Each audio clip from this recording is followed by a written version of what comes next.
Hi guys! Welcome back to my channel. So for today's video, I'm going to watch the most normal P-pop group, BINI. So let's see kung most normal nga ba or chaotic ones. So hindi ko na ito patatagalan, let's start. Mabuhay! In Hi nutshell. everyone, I'm Bini Gwen. I'm Bini, I'm Aloy. Rappler I'm live. Colette. Hi Raptor, I'm Stacy. What's up guys, it's Mika. Hi, I'm Aya.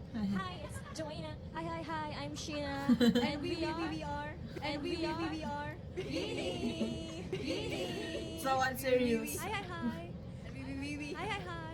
Okay guys, welcome to Raptor Girls. Thank you so much for being here. And if you can't tell, super excited kami that you're here. And I'm curious actually, just before you begin, how does it feel performing in this kind of setup? Because siguro throughout the years, medyo nasanay na kayo na crowds you've been performing in front of our, obviously very bigger than our setup here today. So how does it feel being a more intimate space? Actually, mas nakakaba po yung ganito. Parang kasi sobrang lapit po. The Tapos, fits. hindi ko namin alam. May part po kasi sa amin, mas Grabe. madali talagang mag-rep Sobrang or classy. abutin yung note na yun kapag sumasayaw. Siguro kasi nasanay na kami. Sample. So, mas ano siya, mas challenging po Bunot sa na amin na naman. nakaupo lang. Kasi, bakit Mas mas iisip kasi it's called I Feel Good. Do you wanna tell us a little about this song?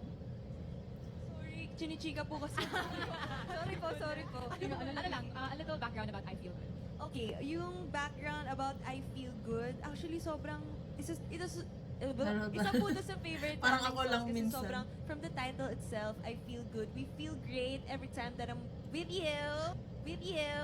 And we love the song so much kasi talagang parang, ewan ko, Ganda parang ni Colette! My yung gosh! vibe na nakukuha ko sa- Mapakasalan, parang lagi ako mamahalin, nakasmile luluhuran pag pag pinaperform ko. Ang tingin ng smile. What memorable moments with your groups? Any interesting particular memory na touching that comes to mind? Blooms, alis muna kayo. Parang dito ba ito sa Rappler? Course of you think. Oo nga, puro Rappler. Existential ito. Any like Tagalog? Siguro ano, singin niyo lang who would you be? What would you be? You'll be a... Ako Yes, si... Slide ka. Welcome to Raptor. Rappler, mahanap. Sorry. Ay, sa isa ko. Yeah, pwede. Me, I think, feeling ko po, dancer. Yes. Yeah, still a dancer. But if work naman, feeling ko I'll pursue doctor. Wow! Hindi na lang. Hinampa si Jo. Raptor po. Okay ba? Ano po, student pa din siguro and forever student, forever nahabol ng deadlines. Feeling ko ano po ako, gusto ko maging RDL. host po kasi or DJ. So I feel like, yeah. I TV, would- radio? Anything, yes. Okay, let's get that started.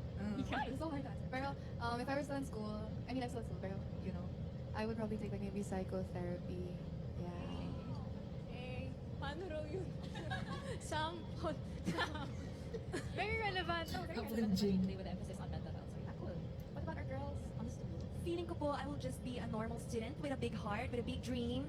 And yeah, I feel like I will be a flight attendant. Wow!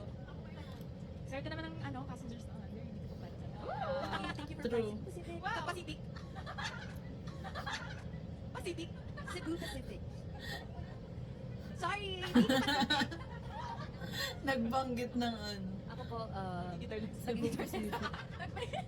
sorry po, hindi joke. Ako po, feeling ko... Ganda kung ni kaya ko Colette! mag-take My gosh! so, Nakakontacts loko ako. Hindi ba Wow! kayo magpagtalo mo? Hindi magtatanggol mo kami. What? Sige po. Ako siguro, Ikaw ay pagtatagol kita. Siguro ito first ko yung yung pagiging teacher. Ako, teacher. Music teacher. Di ba tama diba? Music teacher ka? Hindi. Kahit ano, teacher mo, pwede. Ako naman po, FA din, or kaya yung interior Eh. design. Oo, itingin. Sample ng interior design. Sample ng interior. Okay, well, we get So ayan, ang bilis ng video. Hindi ko alam na-cut na pala siya. Tapos na pala yung video. And hindi siya compilation pala. Doon siya sa guesting nila or interview sa Rappler. So grabe, ang chaotic nila doon. Sobrang unserious. Like, ewan ko talaga. Di ko na lang sasabihin sa kanila. Like, di ko na sila kaya ipagtanggol. So that's it for today's video guys. Thanks so much for watching. Please like and subscribe. Annyeong!